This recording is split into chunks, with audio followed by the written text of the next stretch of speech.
क्या आप ये मानते हो कि कर्ण एक महान इंसान था, एक शूरवीर, महान धनुर्धर और एक महान दानी था? तो आप बिल्कुल ही गलत हो।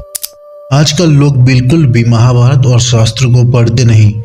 वो बस झूठे टीवी सीरियल्स को देखकर अपने आप को महान ज्ञानी समझने लगते हैं।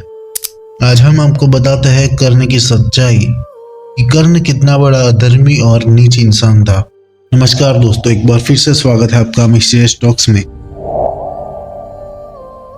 लोगों का ये मानना है कि सब कर्ण को सूत पुत्र कहकर उसे नीचा दिखाते थे, लेकिन ये बात गलत है। सूत पुत्र यानी वो होता है जिसका पिता क्षत्रिय हो और माता ब्राह्मण। तो ये बात बिल्कुल ही गलत है कि सब उसे सूत पुत्र कहकर उसकी निंदा करते थे। अब जो लोग कर्ण को महान बताते हैं, उनका ये कहना है कि कर्ण को विद्या लेने के लिए भी काफी संघर्ष करना पड़ा था। द्रोणाचार्य ने उसको शिक्षा देने से मना कर दिया था। फिर उसने भगवान परशुराम से शिक्षा ली, लेकिन झूठ बोलकर। देखो, जो अधिरथ थे कर्ण के पिता, वो धृतराष्ट्र के सारथी और सखा भी थे। पितामह भीष्म, कृपाचार्य और द्रोणाचार्य अधिरथ को अच्छी तरह से जानते थे। तो फिर द्रोणाचार्य कर्ण को सिखाने से मना क्यों करेंगे? द्रोणाचार्य ने कर्ण को शिक्षा दी थी। पांडवों और कौरवों के साथ कर्ण भी द्रोणाचार्य से ही शिक्षा ले रहा था, और यही उसकी मित्रता दुर्योधन से हुई थी। और बचपन से ही कर्ण पांडवों और खासकर अर्जुन से ईर्ष्या करता था।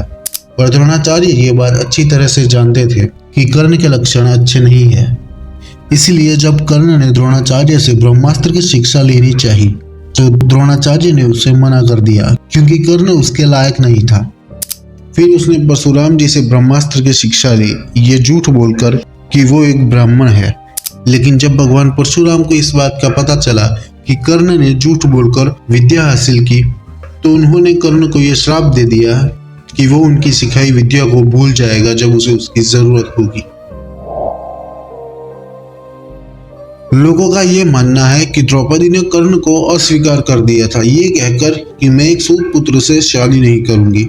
देखो, अब करना न करना तो उसकी मर्जी है। उसको किससे शादी करनी है और किससे नहीं करनी, इट्स हर चॉइस। इसके लिए द्रौपदी को ब्लेम करना सही नहीं है।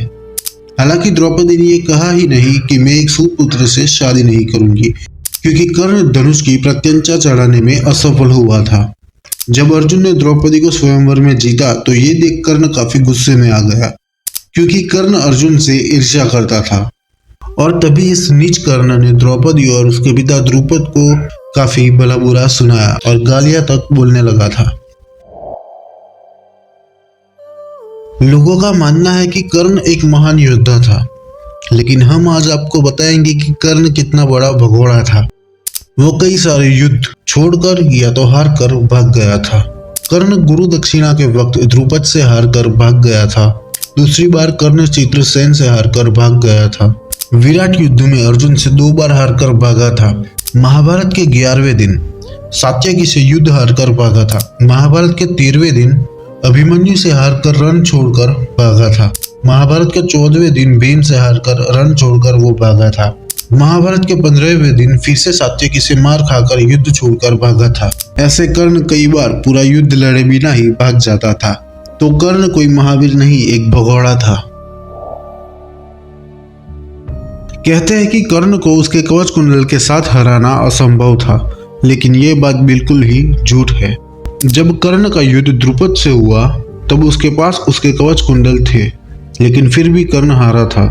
चित्रसेन से युद्ध करते समय भी कवच कुंडल उसके पास ही थे, लेकिन फिर भी वो हारा था।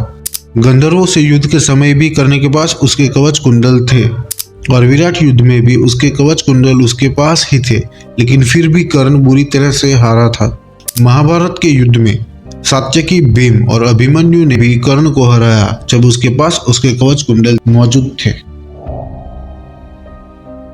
कई लोगों का मानना है कि कर्ण एक सच्चा मित्र था, लेकिन ये बात भी दरअसल झूठ ही है। कर्ण कोई सच्चा और अच्छा मित्र नहीं था। वो हमेशा दुर्योधन को गलत सलाह देता था।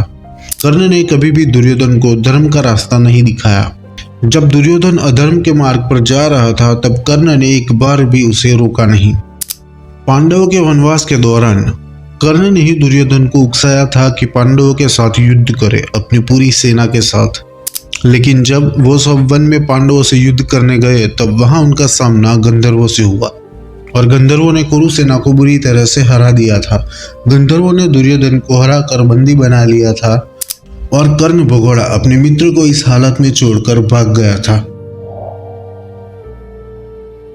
कई लोग कर्ण को एक महान दानवीर मानते हैं, लेकिन महाभारत के कर्ण पर्व के अनुसार जब कर्ण सेनापति बनने वाला था तब उसने घमंडवश ये प्रतिज्ञा ली थी कि जब तक मैं अर्जुन को नहीं मारूंगा तब तक मैं किसी से पांव नहीं धुलवाऊंगा, मैं मांस नहीं खाऊंगा और जो मुझसे जो भी मांगेगा मैं उसे दूंगा।